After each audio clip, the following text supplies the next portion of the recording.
Hello, so in this tutorial we're going to look at the PayPal Smart Button settings and basically adding the API keys. So if you're in the FastFlow dashboard under the settings, you'll find the PayPal Smart panel once you've installed FastMember.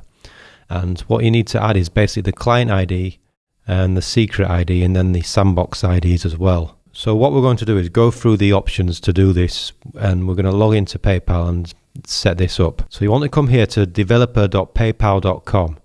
and you want to log into the dashboard. Basically log in with your PayPal credentials. So once you're logged in, if you've already used the developer console before, you'll see some apps that you've created. If you haven't, then this is what you need to do. You need to basically create a new app. So basically we're going to create a sandbox app and then we'll create a live app later.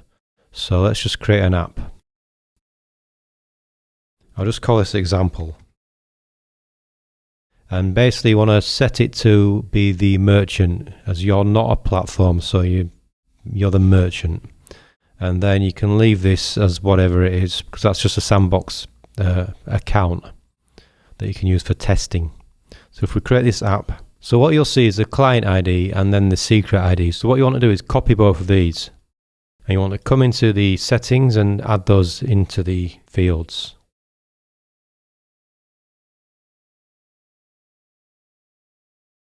And if you're using the sandbox mode, just check that box and save the settings.